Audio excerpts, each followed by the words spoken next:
अस्सलामु अलैकुम वरहमतुल्लाहि वबरकातुहू। मैं हूं आपका खादिम आफ्ताब बिन कादिर नक्शबंदी। उम्मीद है कि आप सभी अहबाब खैरियत से होंगे।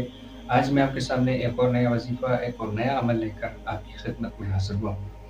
आज का जो वजीफ़ा है वो दुश्मन की ज़बान बंदी के हवाले से है कि इंसान जब मकबूलियत हासिल करता है, तरक्की करता है, तो उसके हासदीन और दुश्मन भी बढ़ जाते हैं।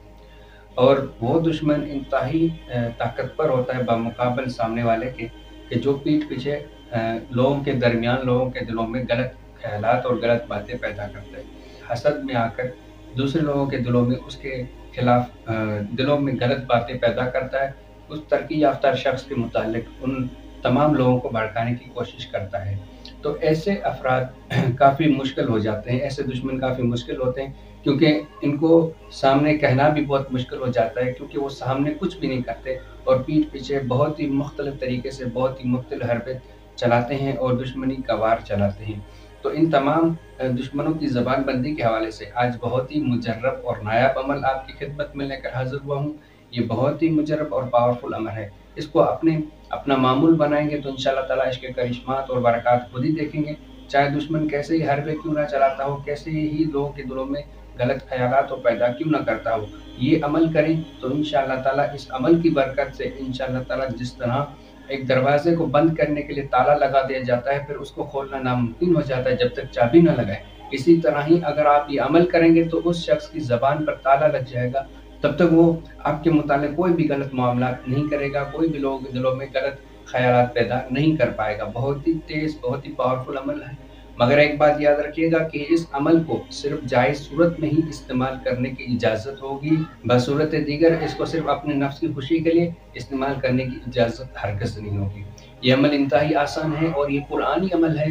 ये अमल है सूरह बकरा की आयत नंबर 18। सूरह बकरा की आयत नंबर 18, सुम्मुन बुक्मुन उम्युन फहुम ला यरजिऊन।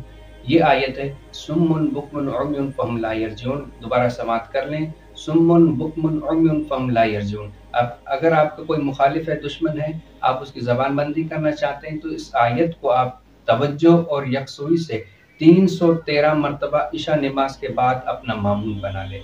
313 मरतबा इशा नमाज पढ़ लेने के बाद फिर आप इस आयत को उस दुश्मन का तसव्वुर करके, या फिर जितने भी लोग हैं उनकी ज़बान बंदी करना चाहते हैं, तो उन तमाम का तसव्वुर करके 313 मरतबा सुम्मुन बुक्मुन उम्युन फहुम ला यरजिऊन पढ़ें।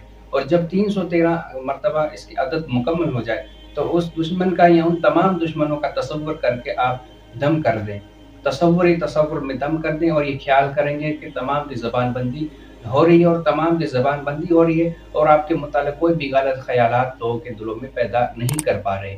उनकी ज़बान बंद हो चुकी है। ये ख़याल आप तसव्वुर मज़बूत करेंगे। इस अमल को करें, 41 दिन तक मुसलसल इस अमल को जारी रखें, मुसलसल इस अमल को जारी रखें। इसके करिश्मात और बरक़ात खुद ही देखें। और अगर आप कहीं कारोबार में जाते हैं, कहीं जगह जाते हैं, तो उस अमल को अपना विर्द बना लेंगे, अपना मामूल बना लेंगे। सुम्मुन बुक्मुन उम्युन फहुम ला यरजिऊन, दुश्मन का तसव्वुर करके पढ़ते रहेंगे। इंशाअल्लाह ताला हर तरह से गैबी हिफाज़त भी होगी और जो दुश्मन होंगे गूंगे, बहरे, अंधे हो जाएँगे और वो आपकी तरफ आ ही नहीं सकेंगे। तो ये अमल आपकी खिदमत में हाज़िर है। मगर एक बात याद रखिएगा कि इस अमल को अपने अमल में लाने के लिए सबसे पहले आप मुझसे इजाज़त लेना लाज़मी है। बगैर इजाज़त के इस अमल को ना करें। अस्सलामु अलैकुम व रहमतुल्लाहि व बरकातुहू।